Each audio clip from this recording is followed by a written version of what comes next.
नमस्कार, face to फेसमा स्वागत छ। म रामचन्द्र अर्याल। दर्शकवृन्द, फेस टु फेसमा हामी हरेक दिन फरक विषय र अतिथिका साथ संवाद गर्ने गरेका छौँ। आज हामी नेपाली कांग्रेसको महाधिवेशन भएको 6 महिना पुरा भएको छ र यो महाधिवेशनपछि हुनुपर्ने कामहरू नेपाली कांग्रेस कतिको चलायमान भएको छ त। नेपाली कांग्रेसको महाधिवेशनपछि स्थानीय तहको निर्वाचन सम्पन्न भएको छ र त्यो स्थानीय तहको निर्वाचनमा नेपाली कांग्रेसले आफूलाई पहिलो शक्तिका रूपमा स्थापित गरेको छ। यद्यपि नेपाली कांग्रेसका सभापति शेरबहादुर देउवाले पार्टीको विधान बमोजिम 6 महिनामा गठन गर्नुपर्ने विभागहरू अझै गठन गर्न सक्नु भएको छैन। 6 महिनाभित्र जुन विभाग गठन गर्नुपर्ने थियो त्यो आज अन्तिम दिन हो। यो बीचमा महामन्त्री द्वयले सभापति शेरबहादुर देउवासँग पटक पटक विभाग गठनको विषयमा छलफल गर्नुभएका समाचारहरू आएका थिए। यद्यपि अहिलेसम्म त्यो विभाग गठनको खबरहरू प्राप्त भइसकेको छैन भने सत्ता गठबन्धनभित्र केही हलचल देखिएको छ। खास गरी नेकपा एकीकृत समाजवादीका मन्त्रीहरूको विषयमा विवाद देखिएको छ र आज 10 जना सांसदहरूले एकीकृत समाजवादीका 4 जना मन्त्रीसहित 10 जना सांसदहरूले पार्टी अध्यक्ष माधव कुमार नेपाललाई ध्यानाकर्षण पत्र समेत बुझाएका छन् र खास गरी प्रधानमन्त्री शेरबहादुर देउवाको अनिच्छाका कारण एकीकृत समाजवादीका मन्त्रीहरू परिवर्तनको निर्णय कार्यान्वयन नभएको भन्ने आरोप लागिरहँदाखेरि के शेरबहादुर देउवा साँच्चीकै अहिलेको मन्त्रीमण्डल परिवर्तन गर्न चाहनुहुन्न? यो विषयमा पनि हामी केन्द्रित बन्नेछौँ र सँगसँगै सरकारले जसरी मूल्यवृद्धि अहिले पछिल्लो समय बढिराखेको छ र त्यो मूल्यवृद्धि बढिरहँदा नेपाली कांग्रेसले नेतृत्व गरेको सरकार छ र त्यो सरकारलाई नेपाली कांग्रेसले मूल्यवृद्धि नियन्त्रण गर्नका लागि कसरी दबाब दिइराखेको छ त लगायतका विषयमा केन्द्रित रहेर छलफल गर्दैछौँ। छलफलका लागि हामीले बोलाएका छौँ नेपाली कांग्रेसको 14औं महाधिवेशनमा सभापतिका प्रत्याशी समेत रहनुभएका नेपाली कांग्रेसका युवा नेता कल्याण गुरुङ। यहाँलाई स्वागत छ। धन्यवाद। महाधिवेशन सकिएपछि तपाईँ बढी जसो जिल्लामा केन्द्रित हुनुभयो, मान्छेले खोजिरहेका छन् कल्याण गुरुङ अहिले कता जानुभयो? महाधिवेशनमा सभापतिमा पराजित भइसकेपछि कल्याण गुरुङको अबको राजनीतिक यात्रा के हो र उहाँको नेपाली कांग्रेसमा भूमिका के हो भनेर खोजिरहेछन्। तपाईँको भूमिका के छ, अहिले के गरिरहनु भएको छ र महाधिवेशनपछि के तपाईँ साँच्चीकै हराउनु भयो र? अनि नेपाली कांग्रेसको 14औं महाधिवेशनपछि जब म केन्द्रीय सभापति पदमा चुनावमा प्रतिस्पर्धा गरिसकेपछि त्यसपछि नयाँ कार्य समिति आयो र मलाई निर्वाचित सभापति आदरणीय शेरबहादुर देउवाज्यूले केन्द्रीय कार्य समितिको सदस्यमा मनोनित गर्नुभयो। त्यसपछि यो घर घर जाउँ कांग्रेस जिताउँ अभियान थियो। घर घर जाउँ कांग्रेस जिताउँ अभियान अन्तर्गत म 1 महिना रौतहट जिल्लामा बसेँ। त्यसपछि स्थानीय तहको निर्वाचन आयो। स्थानीय तहको निर्वाचन पुरै महोत्तरी जिल्ला लगायत वरिपरिको जिल्लाहरूमा बसेँ। त्यसपछि म हिजो काठमाडौँ आएँ। तपाईँको त्यो गाउँ बसाई यो चुनावमा कतिको फलदायी बन्यो? राम्रै भयो। सङ्गठनमा जुन एउटा उत्साह आउनुपर्ने हो त्यो उत्साह आएको छ र नेपाली कांग्रेस साङ्गठनिक रूपले सुदृढ भएको छ र आउने जुन स्थानीय तहको निर्वाचन छ, स्थानीय तहको निर्वाचनमा सबै नेपाली कांग्रेसका नेता कार्यकर्ताहरू सशक्त रूपले क्रियाशील रहनुभयो र आउने प्रदेश तहको निर्वाचन र सङ्घीय तहको निर्वाचनको तयारीमा नेपाली कांग्रेस जुटेको छ। मैले सोध्न खोजेको के भने आगामी दिन अघि मैले सुरुमा पनि सोधेको थिएँ, अब कल्याण गुरुङको यात्रा कता भनेर मैले सोधेको थिएँ नि।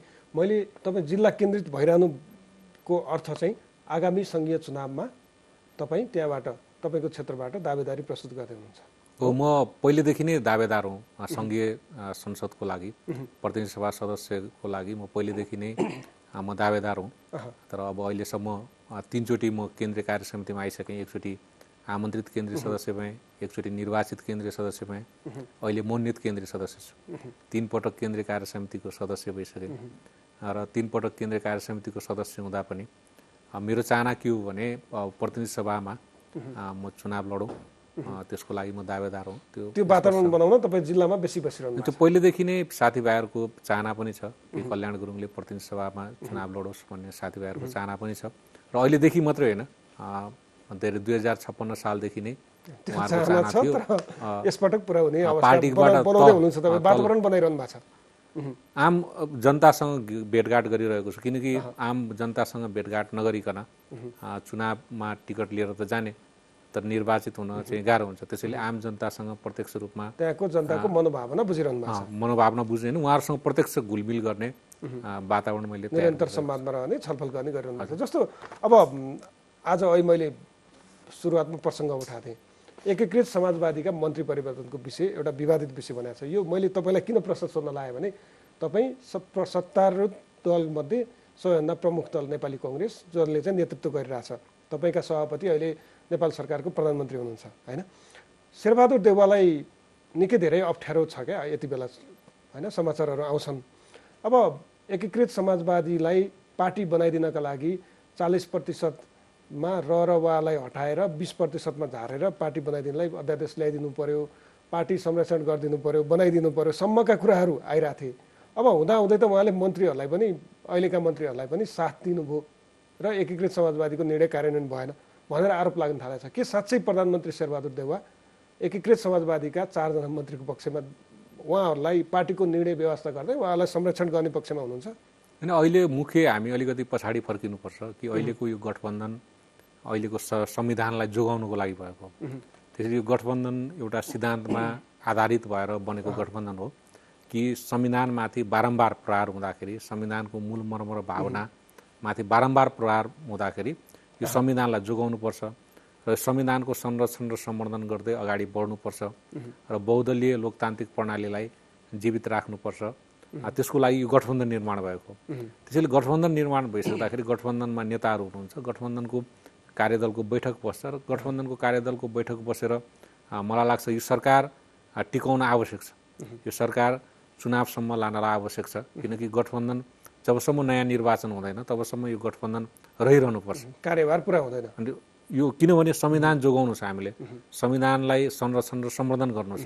जुन आधारमा यो गठबन्धन निर्माण भएको हो त्यो आधार चाहिँ जीवित राख्नुपर्छ र यो संविधान जोगाउने जुन हाम्रो आधार हो त्यो आधार चाहिँ आउने सङ्घीय निर्वाचनसम्म, प्रदेशको निर्वाचन बाँकी छ, त्यसका लागि गठबन्धन जोगाउनुपर्छ। त्यसमा त गठबन्धनका दलहरू बिचमा विमति छैन, सहमति नै छ। अझ चुनावी गठबन्धनसम्मको कुराहरू, तालमेलको कुराहरू आइरहेको अवस्था छ। तर एकीकृत समाजवादीले जुन निर्णय गरेर पठाएको छ, आज 18-19 दिन भइसक्यो, त्यो निर्णय कार्यान्वयन भएको छैन होइन। एकीकृत समाजवादीका प्रस्तावित मन्त्रीहरू र एकीकृत समाजवादीका सम्मानित नेता पार्टी झलनाथ खनाल, पार्टी अध्यक्ष माधव कुमार नेपाल बारम्बार प्रधानमन्त्री शेरबहादुर देउवालाई भेटेर दबाब दिइरहनु भएको छ। 4 मन्त्रीहरू पनि अब खुसुखुसु उहाँहरूकै भाषामा खुसुखुसु गएर भेटेर शेरबहादुर देउवालाई तपाईँले यो गर्नुभयो भने हामीसँग यति छन्। आज त विज्ञप्ति उहाँहरूले 10 जना सांसदले चाहिँ ध्यानाकर्षण पत्र निकाल्नुभयो। शेरबहादुर देउवा माधव कुमार नेपालको निर्णय कार्यान्वयन गर्न चाहनुहुन्न भने यो गठबन्धन कसरी बलियो हुन्छ? अनि यसमा यस्तो हुन्छ, के हुन्छ भने गठबन्धनमा माधव नेपालजी पनि जानुहुन्छ होइन, र नेपाली कङ्ग्रेस तर्फबाट पनि बस्नुहुन्छ, त्यसपछि गएर अरू दलहरू जो गठबन्धनका दल छन् सबै बस्नुहुन्छ, बसेर एउटा निर्णय गर्ने हो। के निर्णय गर्ने हो भने यो गठबन्धनलाई कसरी अगाडि बढाउने, सरकारमा रहेका मन्त्रीहरूलाई परिवर्तन गरेर अगाडि बढाउने कि सरकारमा रहेका मन्त्रीहरूलाई यथावत राखेर चाहिँ अगाडि बढाउने। तर सरकार टिक्नु पर्यो। कुनै पनि हाम्रा क्रियाकलापले भोलि सरकारलाई चाहिँ अप्ठ्यारो नहोस्, भोलि बहुमत चाहिँ हामीले गुमाउनु पर्ने स्थिति नहोस्, त्यसतर्फ चाहिँ हामी सचेत रहनुपर्छ। तर एकीकृत समाजवादीले मन्त्रीहरूलाई 6-6 महिनाको भागभण्डा गरे रहेछ होइन, त्यो कुरो त बाहिर खुलिसक्यो। तर पनि प्रधानमन्त्री देउवा चाहिँ माधव नेपालको निर्णय कार्यान्वयन गर्न इच्छुक देखिनु भएन। उहाँहरूको सल्लाह भइरहेछ, गठबन्धन दलहरूको बिचमा सरसल्लाह भइरहेछ। तर यहाँ त एउटाले अर्कालाई भन्ने घोचपेचको स्थिति सिर्जना भइसक्यो। अहिले यो 10 जनाको जुन आइसकेपछि, 10 जना सांसदको हस्ताक्षर आइसकेपछि एकीकृत समाजवादीको पोलिट ब्युरो बैठक बसिरहेछ। त्यहीँ प्रचण्डले खेले, शेरबहादुर देउवाले खेल्नुभयो, कसले खेल्नुभयो, यो किसिमका चाहिँ भनाइहरू त्यहाँका नेताहरूबाट आइरहेछ। यसले त गठबन्धनलाई असर पार्ला नि कुनै न कुनै रूपमा। अनि हामी चाहन्छौँ गठबन्धनलाई कुनै पनि क्रियाकलापले असर नपरोस् होइन, दलभित्रको कुनै पनि दलभित्रको आन्तरिक चाहिँ मतभिन्नताको कारणले गर्दा गठबन्धनलाई असर नगरोस्, त्यो हामी चाहन्छौँ। त्यसैले हामी यसमा तटस्थ छौँ। हामी के तटस्थ छौँ भने गठबन्धनबाट जे निर्णय हुन्छ त्यसलाई हामी स्वीकार गरेर अगाडि बढ्छौँ। यसको मतलब माधव कुमार नेपालले पार्टीको निर्णय भन्दा पनि गठबन्धनबाट निर्णय गराउनुपर्छ मन्त्री फेर्नको लागि। गठबन्धनभित्र कुनै पनि एउटा कारणले गर्दा, कुनै पनि एउटा दलको कारणले गर्दा भोलि गठबन्धन सरकारलाई यदि खतरा पुग्यो भने होइन, गठबन्धनको सरकारको बहुमत हुने स्थिति भयो भने त्यसले माधव नेपालजीलाई पनि राम्रो गर्दैन। किन माधव नेपालजी पनि त आखिर यही गठबन्धन दलको एउटा सदस्य हुनुहुन्छ होइन। त्यसैले गठबन्धन दलहरू बिचको चाहिँ एउटा सदस्य दल भएको नाताले माधव नेपालजीको पनि जिम्मेवारी के हो भने यो सरकारलाई बहुमतमा राखिरहने, यो सरकारलाई के छ भने सङ्घीय तहको निर्वाचनसम्म यो गठबन्धनलाई लिएर जाने र संविधानको मूल मर्म र भावनालाई बचाउने र संविधानको संरक्षण र प्रवर्धन गर्ने दायित्व त माधव नेपालजीको पनि हो नि। जस्तो अहिले मान्छेहरूले आरोप लगाएका छन्, थोरै यो विषयमा हुन त तपाईँहरू गठबन्धन भएर मैले सोधेको। अब मान्छेहरूको आरोप चाहिँ के छ भने शेरबहादुर देउवा माथि बसेर, चेसको राजा चाहिँ शेरबहादुर देउवा हुनुहुन्छ, उहाँले चाहिँ कुन गट्टी कता चाल्ने भनेर रणनीति बनाउनुहुन्छ। मन्त्रीको रूपमा, त्यो चेसको राजाको मन्त्रीको रूपमा चाहिँ प्रचण्डले काम गरिरहनु भएको छ र माधव कुमार नेपाललाई चाहिँ पिउसोको रूपमा व्यवहार गरिएको छ र त्यो व्यवहार गर्दाखेरि माधव कुमार नेपालको पार्टीलाई कमजोर बनाउन सक्यो भने आगामी संसदीय निर्वाचनमा खास गरी माधव नेपालका 14 जना एमालेबाट विद्रोह गरेका प्रत्यक्ष निर्वाचित सांसद छन्, त्यो सांसदहरू कोही बिचमा विभाजन गराउन सकियो भनेदेखि सिट बाँडफाँडमा थोरै सिट दिए पनि पुग्छ। यो रणनीतिक खेल, यो दाउमा चाहिँ शेरबहादुर देउवा हुनुहुन्छ र त्यसमा प्रचण्डले साथ दिइरहनु भएको छ भनेर एकीकृत समाजवादीका नेताहरूले आरोप लगाएका छन् के? होइन, हामीले स्थानीय तहको निर्वाचनमा पनि उहाँहरूसँग भागभण्डा गरेका हौँ, सिट हामीले दिएकै हौँ होइन। पोखरा महानगरपालिका लगायतका हामीले सिटहरू स्थानीय तहको निर्वाचनमा दिएकै हौँ। यदि गठबन्धन भोलि निरन्तर रहिरहन्छ, प्रदेशमा रहिरहन्छ, सङ्घीय तहमा गठबन्धन रहिरहन्छ भने आखिर गठबन्धनका दलहरू बसेर कहाँ कहाँ कति सिट भनेर बाँडफाँड गर्ने हो। त्यो बाँडफाँड गर्ने ठाउँमा त उहाँको पार्टीको पनि प्रतिनिधि, उहाँ आफै पनि बस्नुहुन्छ। त्यसैले उहाँहरूले गर्ने निर्णय यो बाहिर आएको जस्तो त्यस्तो होइन, सबैको समान हैसियत छ। हामी सबै राजनीतिक दललाई सम्मान गर्छौँ, सबैको चाहिँ समान हैसियत छ, सबैको समान तपाईँलाई सहभागितामा, उहाँहरूकै सहभागितामा हामीले निर्णय गर्ने। हामीले एक्लै नेपाली काङ्ग्रेस एक्लैले कुनै निर्णय, त्यसमा शेरबहादुर देउवाको कुनै स्वार्थ, कुनै रणनीति, कुनै दाउ छैन। हाम्रो कुनै नेपाली काङ्ग्रेसको कुनै स्वार्थ छैन र सम्मान्य प्रधानमन्त्रीज्यू शेरबहादुर देउवाज्यूको पनि कुनै स्वार्थ छैन। त्यसो हो भने आज नेपाली काङ्ग्रेसको 14औं महाधिवेशन भएको 6 महिना पुरा भयो। आज असारको 10 गते, मङ्सिर 10 गते तपाईँहरूको महाधिवेशन सुरु भएको होइन? 14 गते असारको आज 6 महिना आज जोस पुरा भयो तपाईँहरूको होइन, यो मितिको हिसाबले। यो पुरा हुँदाखेरि विधानमा व्यवस्था भएअनुसार 6 महिनाभित्रमा विभागहरू गठन गर्नुपर्ने उल्लेख छ होइन। सभापतिले त्यो विभागहरू गठन गर्नुपर्ने, विभागको प्रमुख, सचिव, सदस्यहरू 51 जनासम्म त्यो व्यवस्था छ। पटक पटक छलफल भएको छ, तर शेरबहादुर देउवा चाहिँ त्यो गठन गर्न इच्छुकै देखिनु भएको छैन। यो काङ्ग्रेसलाई चलायमान बनाउने कार्यकर्ताहरूले 14औं महाधिवेशनमा जसरी शेरबहादुर देउवालाई छान्नुभयो, त्यो छानिसकेपछि शेरबहादुर देउवाका गतिविधि पार्टीका हितमा वा पार्टीलाई चाहिँ चलायमान बनाउन, पार्टीलाई गतिशील बनाउन, पार्टीलाई साँच्चीकै काङ्ग्रेस बनाउनलाई चाहिँ उहाँले भूमिका खेल्न सक्नु भएन। यो भन्न मिल्छ कि मिल्दैन? त्यस्तो भन्न मिल्दैन। किन मिल्दैन भने स्थानीय तहको निर्वाचन भयो। स्थानीय तहको निर्वाचनमा भर्खर सकिएको छ। नेपाली काङ्ग्रेस सबैभन्दा ठुलो दलको रूपमा नेपालमा स्थापित भयो। त्यो सबैभन्दा महत्त्वपूर्ण कुरा हो। बढी स्थानीय तहमा नेपाली काङ्ग्रेस आज जितेको छ र देशभरिका नेपाली काङ्ग्रेसलाई एउटा गर्वको अनुभूति भएको छ र त्यो गर्वको अनुभूति दिलाउने काम सम्मान्य प्रधानमन्त्री र नेपाली काङ्ग्रेसका आदरणीय सभापति शेरबहादुर देउवाज्यूकै नेतृत्वमा भएको। दोस्रो कुरा के हो भने विभाग गठनको जहाँसम्म कुरा छ, त्यो कुरा चाहिँ छलफल भइरहेको छ। मलाई लाग्छ चाँडोभन्दा चाँडो विभागहरू गठन हुन्छ। तर विधान फेरि आयो त काङ्ग्रेसको? अब होइन, विधान फेरिएको होइन, सल्लाह। अब स्थानीय तहको निर्वाचन थियो, यो बिचमा पनि सरसल्लाह भइरहेको छ। मलाई लाग्छ चाँडोभन्दा चाँडो विभाग गठन हुन्छ।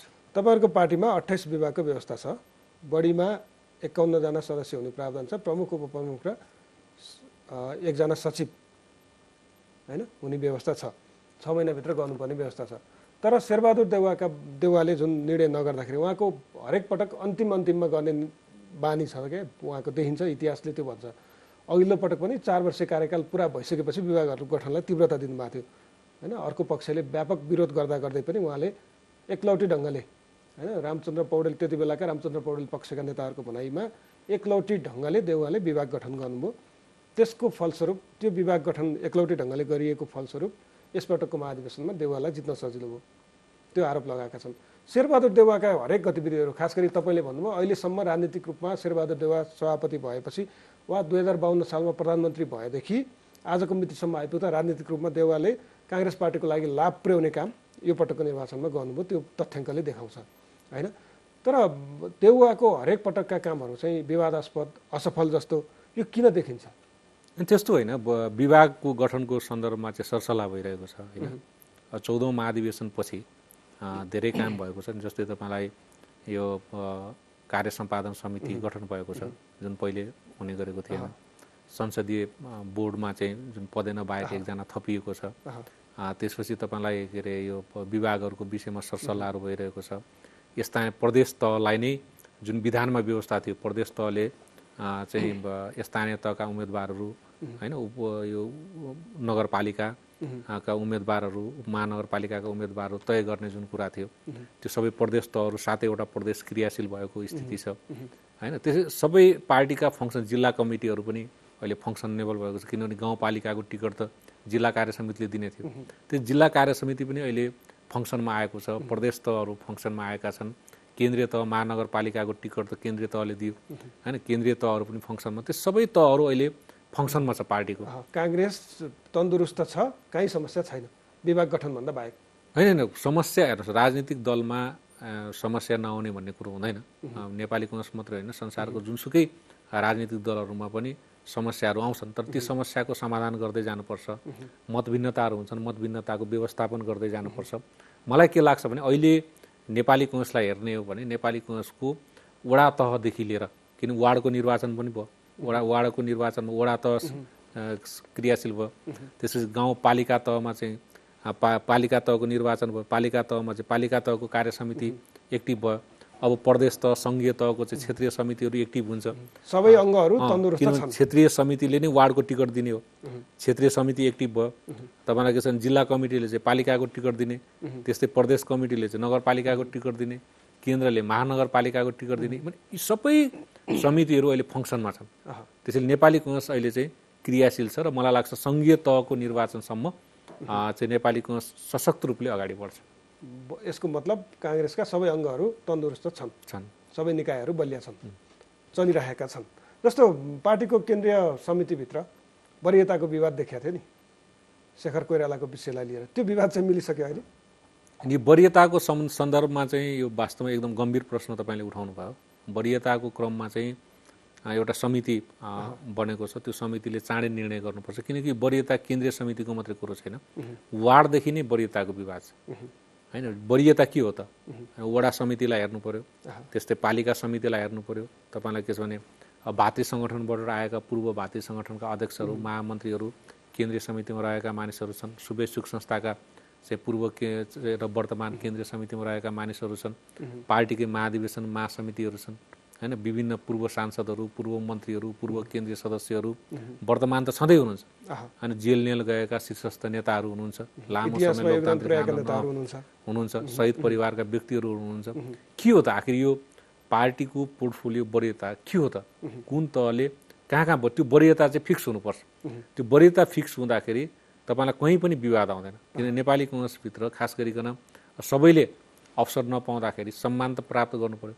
त्यो वरियता विषय चाहिँ टुङ्गो लगाउनुपर्छ। एकदम गम्भीर प्रश्न सोध्नुभयो तपाईँले, र यो टुङ्गो चाहिँ जुन समिति बनेको छ त्यो समितिले टुङ्गो लाउनुपर्छ भन्ने मेरो पनि धारणा हो।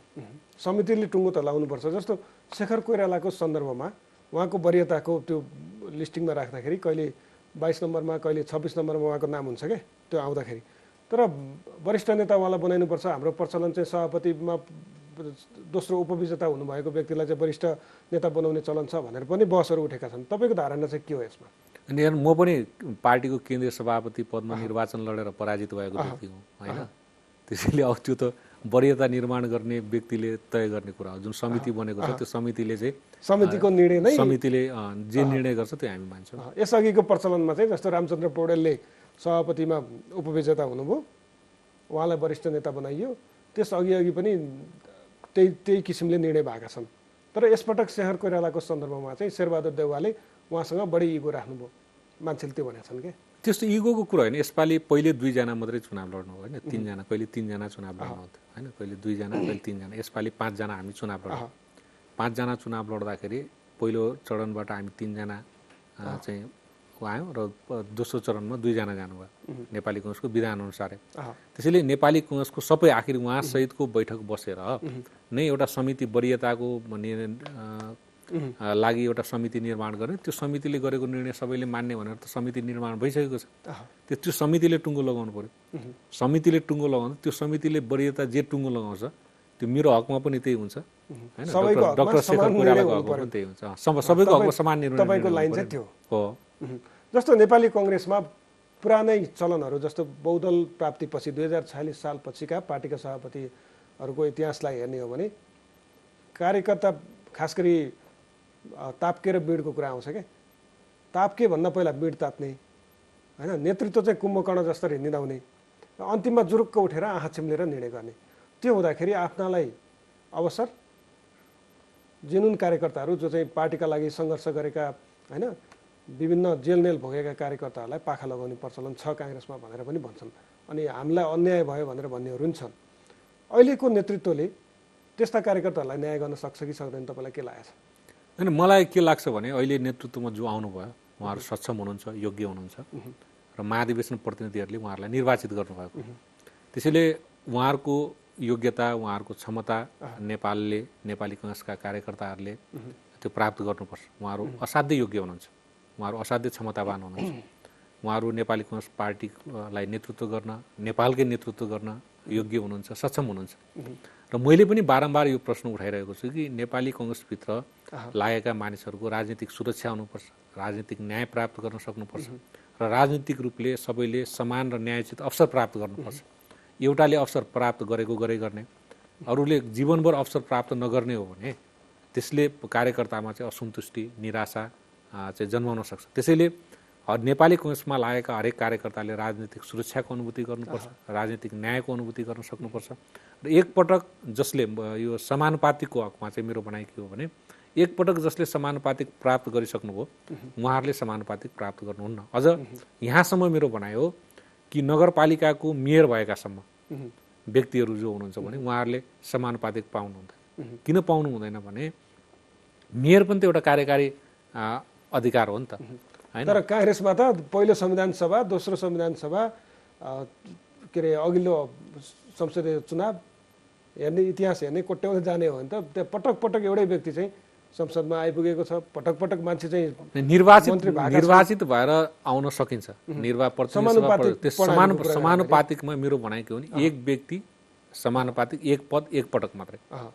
समानुपातिक पद चाहिँ एक व्यक्ति एक पद एक पटक मात्रै गर्नुपर्छ जीवनमा, त्योभन्दा बढी गर्नु हुँदैन। त्यसको लागि नेतृत्व तयार छ, नेतृत्व गर्नु। यो आवाज यो म केन्द्रीय कार्य समिति पनि उठाउँछु हैन। यो मैले केन्द्रीय सभापतिको निर्वाचन लड्दै गर्दाखेरि यो मेरो राजनीतिक एजेन्डाभित्र पनि थियो र मैले देशभरि नै मैले बोल्ने क्रममा पनि मैले भनेको कि समानुपातिक पद एक व्यक्ति एक पटकको लागि मात्र हुनुपर्छ, त्यो दोहोऱ्याएर हुनु हुँदैन, कहीँ पनि हुनु हुँदैन। कार्यकारी पदहरूमा पनि त्यही हो। होइन, कार्यकारी पद होइन, समानुपातिक। संसदमा एउटा बहस उठाएको थियो क्या, अब यो प्रसङ्ग आइहाल्यो। एमालेका सचिव योगेश भट्टराईले 70 वर्षीय उमेर हदको व्यवस्था गरौँ भनेर उहाँले प्रस्ताव गर्नुभयो।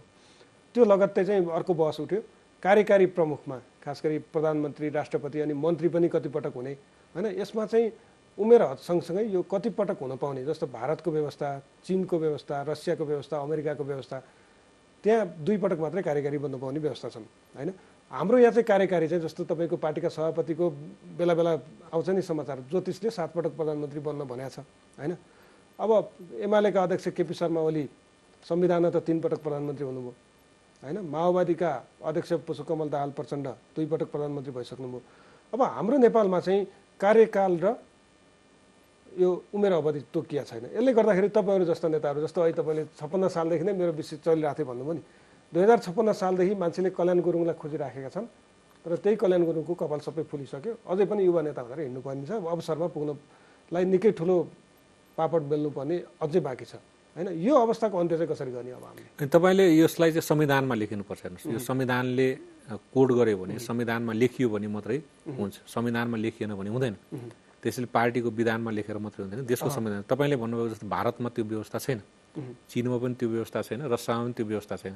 अमेरिकामा मात्रै राष्ट्रपति 2 पटकको लागि हुने व्यवस्था छ होइन। अरू देशहरूमा पनि होला, तर मलाई थाहा भएको चाहिँ अमेरिकामा चाहिँ 2 पटक चाहिँ राष्ट्रपति होइन, त्यो संविधानमा नै लेखिएको छ। संविधानमा जस्तै, तर संविधानमा लेखिएन भने जति पटक पनि मानिस प्रधानमन्त्री हुन पाउँछ, त्यो संविधानले दिएको अधिकार हो। भारतमा पनि जति पटक पनि मान्छे प्रधानमन्त्री हुन सक्छ। नेपालमा पनि प्रधानमन्त्री बनेका छैनन् होइन, 2 पटक मात्रै किन नि, त्योभन्दा बढी पनि हुन सक्छन् नि, हुन चाहिँ सक्छन्। जस्तै जवाहरलाल नेहरू कति पटक हुनुभयो, धेरै पटक हुनुभयो नि। त्यसैले भारत देशमा पनि धेरै पटक प्रधानमन्त्री हुनुभएको व्यक्तिहरू हुनुहुन्छ।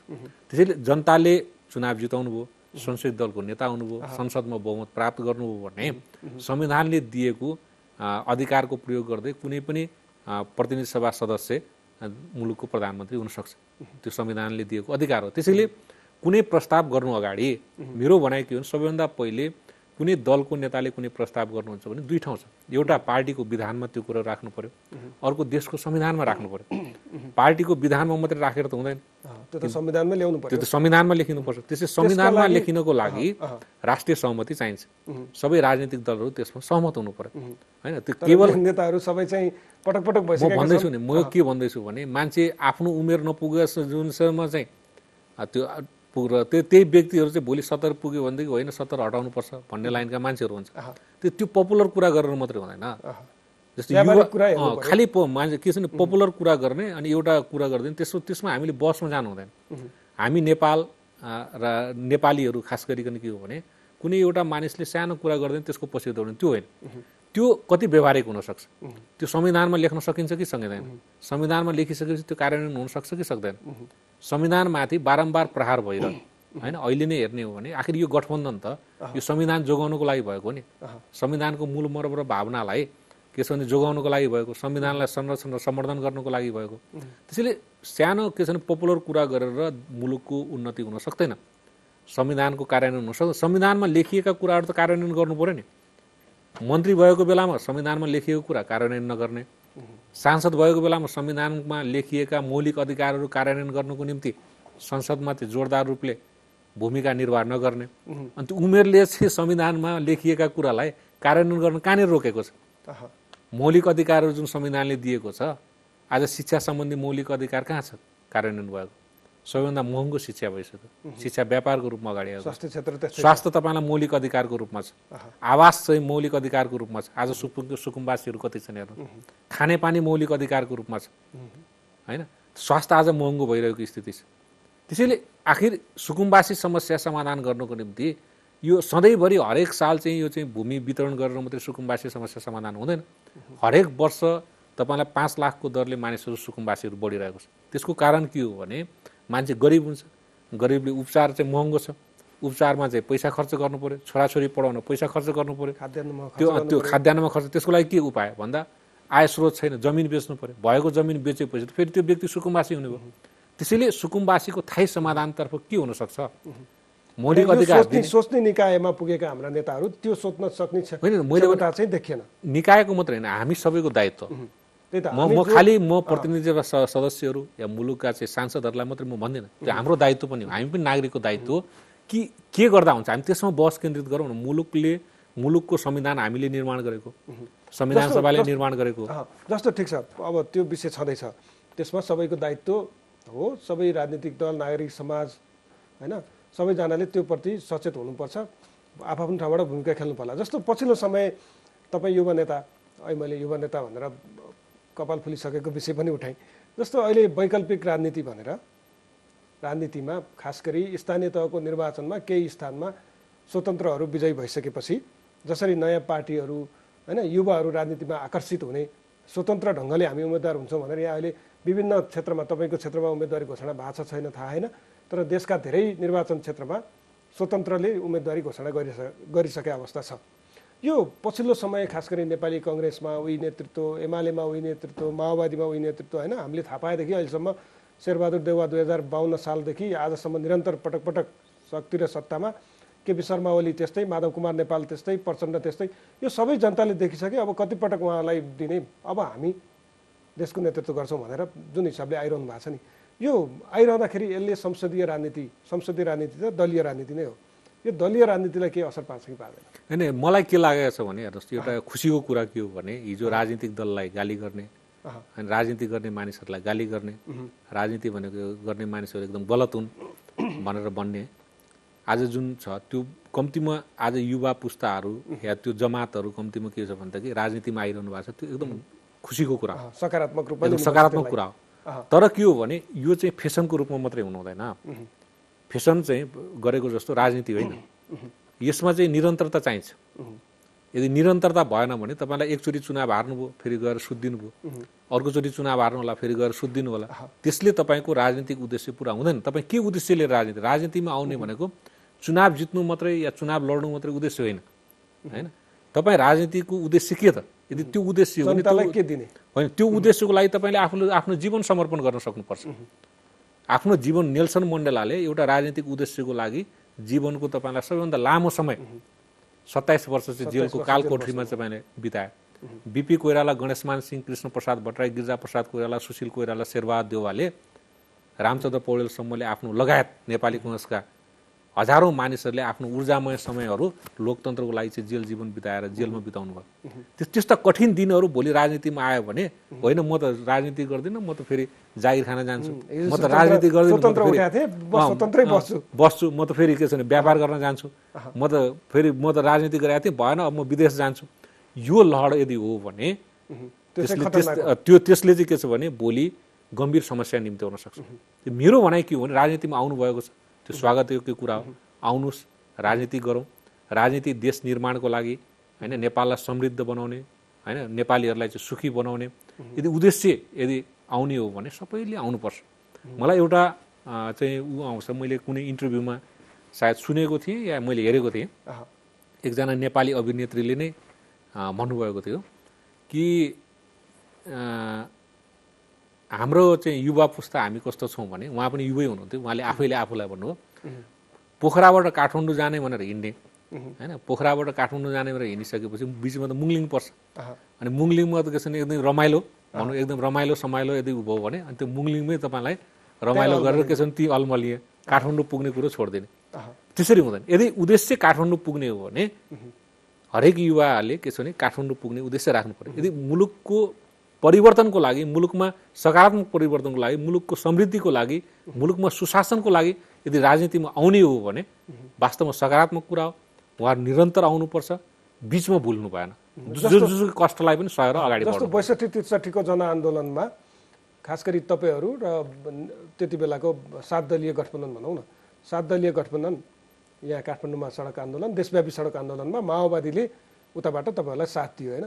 त्यो राजनीतिक परिवर्तन, व्यवस्था समेत परिवर्तन गरेर तपाईँहरू आजसम्म आइपुग्नु भएको छ राजनीतिक रूपमा, र नेपालको संविधानलाई चाहिँ गणतन्त्रात्मक संविधान बनाउन महत्त्वपूर्ण भूमिका तपाईँहरूले खेल्नु भएको छ राजनीतिक दलहरूले होइन। तर अहिले पछिल्लो समय राजनीतिमा जुन वितृष्णा देखिएको छ, खास गरी जनताले लोकतन्त्र प्राप्ति पछिका जुन अपेक्षाहरू राखेका थिए त्यो अपेक्षा पुरा नभएपछि अहिले वैकल्पिक शक्तिका रूपमा केही ठाउँमा विश्वास गरेर त देखियो नि, खास गरी मुख्य सहरहरूमा होइन। त्यो स्वतन्त्रको नाममा जसरी विश्वास जनताले उनीहरूलाई मत दिए नि, त्यो दिइसकेपछि एउटा लहर देखिन्छ। तपाईँले भने जस्तो त्यो त्याग तपस्या बलिदान गर्न भोलि तयार होला नहोला फरक कुरा हो, तर अहिले राजनीतिक दलहरूको कमजोरीका कारण राजनीतिक दलहरूले जनतालाई राम्रोसँग डेलिभरी दिन नसक्दाखेरि, सेवा सुविधा दिन नसक्दाखेरि, समृद्धिको सपना मात्रै बाँड्दाखेरि त्यसको एउटा बाछिटाको रूपमा यो आएको भन्न चाहिँ सकिन्छ। अनि त्यसलाई म त्यो रूपमा लिँदिनँ। त्यसलाई म के रूपमा लिन्छु भने हेर्नुहोस्, भोट हाल्न पाउने अधिकार र उम्मेदवार हुन पाउने अधिकार, यी दुईटा यस्ता अधिकारहरू राजनीतिक अधिकारहरू जसले देशको शासन सत्तामा परिवर्तन गर्छ। यो दुवै अधिकारहरू नेपालको संविधानले हरेक नेपाली नागरिकलाई दिएको छ र यो नागरिकले मात्रै पाउने अधिकार हो, नागरिक बाहेक अरू कसैले पाउँदैन कुनै पनि देश होइन। र जहाँ बहुदलीय व्यवस्था छ जुनसुकै देशमा पनि त्यहाँ शासन दलले नै गर्ने गर्छ। परिवर्तन गर्नको लागि एउटा व्यक्ति एक ठाउँ जितेर पर्याप्त हुँदैन, परिवर्तन गर्नको लागि बहुमत आवश्यक हुन्छ। देशको संविधानले निर्दिष्ट गरेका के छ भने जुन सङ्ख्याहरू, त्यो सङ्ख्याहरू आवश्यक हुन्छ। जस्तै कतिपय संविधानका कतिपय मुद्दामा परिवर्तन गर्नको लागि संसदमा 2/3 बहुमत चाहिन्छ, बहुमत भएर मात्रै पुग्दैन। सरकार निर्माण गर्नको लागि बहुमत चाहिन्छ, बहुमत नभइकन हुँदैन। त्यो एकजना या दुईजना जितेर एकदम कुनै परिवर्तन आउँछ म त्यसमा चाहिँ विश्वास गर्छु। नेपालको जस्तो त्रिशङ्कु संसद भन्छ नि, यो कहिले कसको नेतृत्वमा कहिले कसको नेतृत्वमा हुन त अहिले एकपटक प्रधानमन्त्री भएपछि 2 वर्षसम्म अविश्वासको प्रस्ताव ल्याउन नपाउने व्यवस्था छ, त्यो सकारात्मक नै मान्नु पर्यो। तर पनि एकजना दुईजना जित्दा पहिलो संविधान सभाको उदाहरण हेरौँ न, कतिजना मन्त्री भए होइन, एउटा सिट भएको सांसद कति जसको सरकार बन्छ मन्त्री भइहाल्यो। त्यो अवस्था फेरि नआउला भन्न चाहिँ सकिँदैन यस्तो अवस्था भयो भने। जति होस् मैले भने 5वटा के अरे दल मिलेर बनाउनु या 7वटा दल मिलेर बनाउनु, तर संख्या शासन चाहिँ दलहरूले नै गर्ने। अझ मेरो भनाइ त के हो भने, म व्यक्तिगत, मेरो व्यक्तिगत कुरा, मेरो पार्टीको कुरा होइन, मेरो व्यक्तिगत कुरा के हो भने यो 5 वर्षको पदावधि चाहिँ लामो पदावधि हेर्नुहोस्, यसलाई घटाएर 3 वर्षको राख्नुपर्छ। स्थानीय तहको पनि तपाईँ 5 वर्ष होइन, तपाईँलाई के छ भने प्रदेश तहको पनि 5 वर्ष, सङ्घीय तहको पनि 5 वर्ष छ। यसलाई घटाएर यदि हामीले 3 वर्ष या 2 वर्ष राखिदियौँ भने किन कुनै पनि व्यक्ति के भने तपाईँलाई जनताप्रति बढी उत्तरदायी हुन्छ। आवधिक निर्वाचन भने एउटा त आवधिक निर्वाचन भनेको के हो भने मानिसले चित्त बुझ्यो अहिले तपाईँलाई भोट दिन्छ, जिताउँछ। तर तपाईँको क्रियाकलाप भोलि चित्त बुझेन भने मान्छेले भोलि तपाईँलाई के छ भने मत नदिएर हराउनु पनि सक्छ नि त, होइन? त्यसैले के हो भने अब 5 वर्ष त कुर्नु पर्यो। 5 वर्ष कुर्दाखेरि त त्यसमा धेरै समय बितिसकेको हुन्छ नि। 5 वर्ष भनेको धेरै लामो समय हो नि त। यदि 2 वर्षमा उसको क्रियाकलापहरू 2 वर्षमा चित्त बुझ्यो भने फेरि जनताले निर्वाचित गराइदिन्छ। 2 वर्षमा चित्त बुझेन भने फिर्ता बोलाइदिन्छ। त्यसले के हुन्छ भने दुईटा फाइदा हुन्छ। एउटा फाइदा त के हुन्छ भने जनतासँग प्रत्यक्ष सरोकार राखिरहनु पर्यो, जनताको सेवा गरिरहनु पर्यो। दोस्रो के हुन्छ भने निर्वाचन खर्च घट्छ। अहिले निर्वाचन खर्च किन बढ्छ भने मान्छेले धेरैभन्दा धेरै निर्वाचनमा पैसा किन खर्च गरिरहेछन् भने 5 वर्षसम्म शासन गर्न पाइयो भन्ने 5 वर्षसम्म छ। अनि 4 वर्षसम्म तपाईँलाई जे भए पनि भने अन्तिम 1 वर्ष चाहिँ अनि तपाईँलाई पपुलर कुरा गर्यो। अहिले हेर्नुभयो भने तपाईँलाई नेपालको आर्थिक स्थिति हेर्नुहुन्छ भने नेपालको आन्तरिक राजस्वले चालु खर्च पनि पुग्दैन। लगभग 12 खरबको हाराहारीमा राजस्व उठ्छ र तपाईँलाई 12 खरबको हाराहारीमा तपाईँलाई चालु खर्च छ। विकास खर्च जति छ, विकास खर्च तपाईँलाई के छ भने या त वैदेशिक अनुदान ऋणमा निर्भर गर्नु पर्यो या त आन्तरिक ऋणमा निर्भर छ। हेर्नुहोस्, त्यो हाम्रो आर्थिक अवस्था छ। अब यहाँ के छ भने सबैले पपुलर बजेट बनाउने, स्थानीय तहले पनि पपुलर बजेट बनाउने। अब आज स्थानीय तहको बजेट आउँदैछ, त्यसमा नि पपुलिस्ट प्रदेशको सबैले पपुलर बजेट बनाउन थाल्यो भने तपाईँलाई राजस्व कहाँबाट आउँछ त? भोलि नेपालको अर्थतन्त्र डमाडल हुन्छ कि हुँदैन? नेपालको अर्थतन्त्र भोलि डरलाग्दो स्थितिमा पुग्छ कि पुग्दैन? त्यसैले पपुलर बजेट बनाउनु के छ भनेदेखि नराम्रो कुरो होइन। तर पपुलर बजेट त्यति बेला बनाउनुहोस् जब तपाईँको आफ्नै राजस्वले त्यो कुरा धान्छ। स्थानीय तहमा उठेको राजस्वले यदि तपाईँले त्यो गर्न सक्नुहुन्छ भने पपुलर बजेट बनाउनुहोस्। तर स्थानीय तहबाट उठ्ने राजस्वले तपाईँलाई त्यो काम गर्न सकिँदैन भने तपाईँले पपुलर बजेट बनाएर त के काम छैन नि त। त्यसले एकअर्काको प्रतिस्पर्धामा तपाईँ पपुलर बजेट बनाउने दौडमा जानुभयो भने त्यसले अर्थतन्त्रलाई धराशायी पार्छ। र अर्थतन्त्र धराशायी हुँदाखेरि कुनै पनि पपुलर बजेट काम गर्दैन, कुनै पनि पपुलर मुद्दा काम गर्दैन। जस्तो अहिले पछिल्लो समय यही बजेटको अर्थतन्त्रको विषय उठिरहेको छ क्या, जोडतोडका साथ। यो स्वतन्त्र उम्मेदवारी घोषणा गरेकाहरूले पनि वर्तमान सरकार वा यसअघिको सरकारले मुलुकको आर्थिक समृद्धिको बाटोलाई चटक्कै बिर्सेर यस्तै वितरणमुखी बजेट बनाए, आफ्ना कार्यकर्ता भरण पोषण गरे। अहिले अब महँगी चरम रूपमा बढ्यो, जनताको चुलो बाल्न सक्ने अवस्था रहेन, होइन? जनता चाहिँ निकै चरम निराशामा पुगेका छन्, त्यसकारण हामी आउनु परेछ भनेर उनीहरूले भनिराखेका छन्। तर हुन पनि त्यस्तै देखिन्छ क्या। राज्यले महँगी नियन्त्रणको विषयमा होइन कुनै पहल गरेको जस्तो देखिँदैन। खास गरी अहिले पछिल्लो समय पेट्रोलियम पदार्थको जुन मूल्य जसरी उच्च बिन्दुमा बढेको छ, यसले त झनै जनतालाई ठुलो समस्या पर्ने अवस्था देखिन्छ। तर तपाईँहरू नेपाली कङ्ग्रेसको नेतृत्वको सरकार छ, तपाईँको पार्टीका सभापति सरकारको नेतृत्वमा हुनुहुन्छ। काङ्ग्रेसका नेताहरू चुइक्क यो विषयमा बोल्दैनन्। हेर्नुहोस्, पेट्रोलियम पदार्थमा भएको मूल्य वृद्धि चाहिँ अन्तर्राष्ट्रिय स्तरमै भएको मूल्य वृद्धि हो। यसलाई हामीले रोक्न सक्दैन। यो हाम्रो बसभन्दा बाहिरको कुरा हो। यो हाम्रो बसमा छैन। किन बसमा छैन भने हामी पेट्रोलको उत्पादन गर्दैनौँ, तर हामी बिजुलीको उत्पादन त गर्छौँ। त्यसैले अब के हो भने अब हामी आम नागरिकले वैकल्पिक ऊर्जातिर जानु पर्यो। बिजुलीबाट चल्ने गाडीहरू, बिजुलीबाट चल्ने मोटरसाइकलहरू, जहाँ चाहिँ के छ भनेदेखि बिजुलीबाट चल्ने चुल्हो यदि हामीले प्रयोग गर्न थाल्यौँ भने त हामीलाई के छ भने पेट्रोलियम पदार्थको कमभन्दा कम आवश्यकता हुन्छ नि त। त्यो जुन कुरा हामी उत्पादन गर्छौँ त्यो कुरामा हाम्रो के छ भने बढीभन्दा बढी चासो हुनु पर्यो। सरकारको त्योतिर चासै देखिँदैन। होइन, सरकार आम नागरिकले त्यो गर्नु पर्यो। सरकारले चासो भन्दा पनि नागरिकलाई त त्यो विषयमा त सुन्नु, आम नागरिकले जस्तै तपाईँलाई म भन्छु, रेमिटेन्स हामी कहाँ आउँछ लगभग 16 खरबको हाराहारीमा रेमिटेन्स आउँछ। रेमिटेन्स आएको मध्ये तपाईँलाई अहिले हेर्नुभयो भने 90% रेमिटेन्स तपाईँलाई के छ भनेदेखि विदेशबाट सामान आयात गर्ने काममै लाग्छ। उपभोक्तामा खर्च हुन्छ, उपभोगमै खर्च हुन्छ। 90% रेमिटेन्स उपभोगमा मात्रै खर्च हुन्छ। हेर्नुहोस्, 10% रेमिटेन्स पनि तपाईँलाई इन्भेस्टमेन्ट हुँदैन, कहीँ पनि इन्भेस्ट भएको छैन, बैंकमा राख्ने घरायसी काम कहीँ पनि इन्भेस्ट भएको। त्यसैले मेरो भनाइ के हो भने जब तपाईँ इन्भेस्ट गर्नुहुन्न भने तपाईँ उद्योग धन्दा खोल्दैन। उद्योग धन्दा खोल्नु भएन रोजगार हुँदैन, रोजगार भएन भने इन्कम हुँदैन, इन्कम भएन भने फेरि सेभिङ हुँदैन, सेभिङ भएन भने फेरि तपाईँलाई त्यसले चाहिँ कुनै कामै दिएन, इन्भेस्ट गर्न सक्नुहुन्न। त्यसैले यो जुन इन्भेस्ट गर्ने कुरा छ, इन्भेस्ट गर्ने कुरातिर हाम्रो कसैको छैन। खालि हामी के हो भने पपुलर भयो। ल तपाईँलाई मान्नु यो अहिले बजेटमा यस्तो कुरा भयो। अहिले स्थानीय तहको जुन सरकारहरू निर्माण भएका छन् यदि ठिक छ, हिजोको दिनमा गलत भएका छन् भने अहिले 753वटा स्थानीय सरकार त छ, 752वटा उहाँ के अरे पाजुराको एउटा निर्वाचन हुन बाँकी छ होइन। 752वटा त स्थानीय सरकारहरू अहिले हुनुहुन्छ, एउटा निर्वाचन हुन बाँकी। 752वटा स्थानीय सरकारमा बुझेका जनप्रतिनिधि निर्वाचित हुनुहुन्छ होइन, सबै जनताबाट निर्वाचित। विगतका यदि सबै हामीले के छ भनेदेखि त्यसलाई विश्लेषण गरेर हामीले कस्तो बजेट निर्माण गर्ने, त्यो बजेट निर्माण त गर्न सक्नु पर्यो नि। त्यसै स्थानीय जनतालाई बढी कर पनि दिने होइन। यदि स्थानीय जनतालाई बढी करको भार दिएर के गर्नुहुन्छ, जनताले करै तिर्न सक्दैन। त्यसै स्थानीय तहबाट जति कर उठ्न सक्छ त्यति कर उठाउने र तपाईँलाई केन्द्रबाट कति आउँछ त, स्थानीय तहलाई कति आउँछ, त्यो दुइटै मिलाएर केन्द्रबाट पनि पठाउँदाखेरि त चालु खर्चको लागि धेरै खटाएको हुन्छ। जस्तो सङ्घीय सरकारले गरेको कामप्रति तपाईँहरू काङ्ग्रेसका नेताहरू, खास गरी तपाईँहरू केन्द्रीय समितिमा भएका नेताहरू सन्तुष्ट हुनुहुन्छ? सङ्घीय सरकारले अहिले राम्रै काम गरिरहेको छ। अहिलेको बजेट पनि हेर्नु हो भने अहिलेको बजेट पनि राम्रो छ। सङ्घीय सरकारले लक्षण राम्रो देखिन्छ।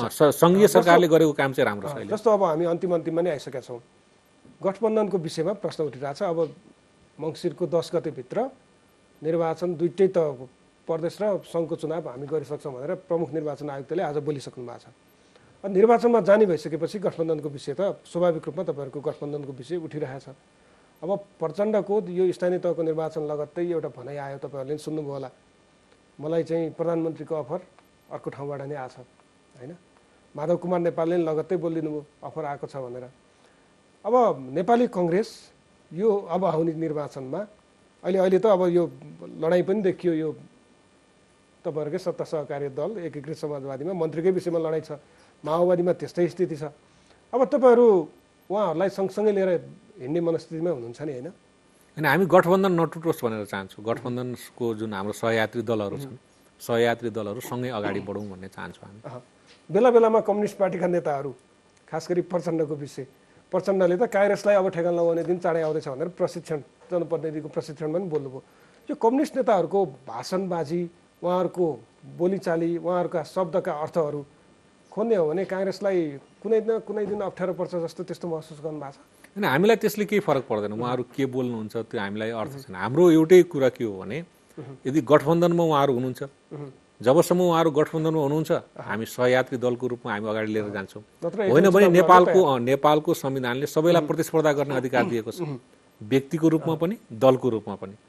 त्यसैले सबैलाई प्रतिस्पर्धा गर्ने अधिकार दिएको कारणले सबैले प्रतिस्पर्धा गर्ने स्वतन्त्रता र त्यो संवैधानिक अधिकार त छँदैछ नि। फेरि माओवादी र एकीकृत समाजवादी, हिजोको नेकपा भनौँ न, अहिलेको नेकपा एमाले, केपी शर्मा ओली असार 17को म्याद तोक्नु भएको छ, अब 7 दिन बाँकी छ होइन। असार 17 गतेपछि गठबन्धनको एउटाले खाँबो बोक्छ, एउटाले किलो बोक्छ, एउटाले के बोक्छ भनेर भन्नुभएको छ होइन। केपी ओलीले भने तपाईँहरूले पनि सुन्नुभयो होला। अब असार 17 आउन नजिक बाँकी छ, गठबन्धनमा केही गडबडीको सङ्केत पनि देखिरहेको छ। तर पनि यो गठबन्धनलाई जसरी पनि जोगाउनुपर्छ भन्नेमा अहिले मतलब काङ्ग्रेस चाहिँ रक्षात्मक अवस्थामा पुग्यो भनेर भन्न मिल्छ?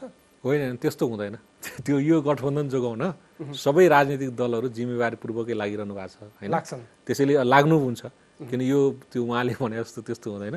गठबन्धनमा जति राजनीतिक दलहरू लाग्नु भएको छ सबै म्याच्युर्ड नेताहरू हुनुहुन्छ र उहाँहरूले म्याच्युर्ड निर्णय गर्नुहुन्छ र यो गठबन्धनलाई उहाँहरूले लामो समयसम्म नै लिएर जानुहुन्छ। होइन, माधव नेपालले पठाएको सिफारिस शेरबहादुर देउवाले कार्यान्वयन नगर्ने, प्रचण्डले उताबाट प्रधानमन्त्रीको अफर आयो भने यसले त म्याच्योर्ड नेता भयो भने काम त इम्याच्योर्ड जस्तो देखिया छ नि त? छैन, इम्याच्योर्ड भएको छैन, त्यो बाहिर मिडियामा आएको जस्तो कुरा छैन, भित्र सरसल्लाह मिलिरहेछ, सरसल्लाह जान्छ।